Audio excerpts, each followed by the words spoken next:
নমস্কার বন্ধুরা, স্নেহার এসএল জীবনকথা চ্যানেলে আপনাদের অনেক স্বাগত। আশা করি আপনারা খুবই ভালো আছেন। আজকে আমি আপনাদের এই গরমের মধ্যে খাওয়ার জন্য অ্যাপেল শেক বানিয়ে দেখাবো, একদম দোকানের মতো। এইভাবে আপনারা একবার হলেও কিন্তু ট্রাই করে দেখতে পারেন। এর জন্য দেখুন নিয়ে নিয়েছি আপেল তো লাগবেই না, আমরা আপেল শেক বানাচ্ছি। আর রাত থেকে আমরা ভিজিয়ে রেখেছিলাম আলমন্ড, সেগুলিকে দেখুন খসা ছাড়িয়ে নিয়েছি। আর নিয়েছি অল্প চিনি। আপনারা চিনিটা অপশনাল, না চাইলে নাও দিতে পারেন, বদলে কিন্তু আপনারা মধু যোগ করতে পারেন, সেটা কিন্তু অনেক হেলদি হয়ে যাবে।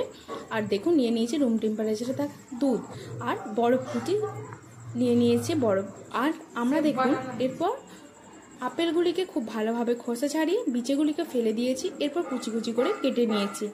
এরপর আমরা মিক্সিং বোল নিয়েছি, মিক্সিং বোলের মধ্যে দিয়ে দিয়েছি প্রথমে আলমন্ডগুলিকে। এগুলিকে অল্প পরিমাণে জল দিয়ে প্রথমে পেস্টটা আমরা বানিয়ে নিয়েছি। যেহেতু আলমন্ডটা কিছুটা পরিমাণ শক্ত হয়, আপেল আর আলমন্ড একসঙ্গে দিলে সেক্ষেত্রে কিন্তু আলমন্ড নাও খুব ভালোভাবে পেস্ট হতে পারে। এই জন্য আমরা এরপর ওর মধ্যে দিয়ে দিয়েছি আপেলের স্লাইসগুলিকে।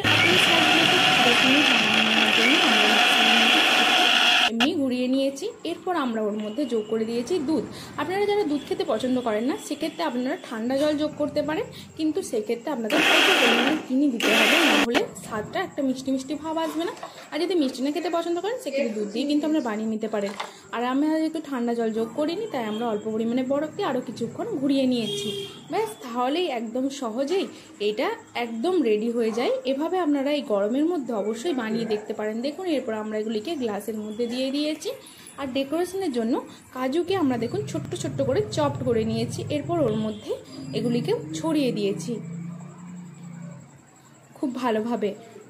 এভাবে আপনারা বানিয়ে দেখতে পারেন। আপনারা যারা ওয়েট গেইন করতে চাইছেন, তারা তো এভাবে অবশ্যই খেয়ে দেখতে পারেন। এটা অনেক হেলদি হয়, তার ফলে আপনাদের সবারই ওয়েট গেইন হবে, এটা আমি বলতে পারি।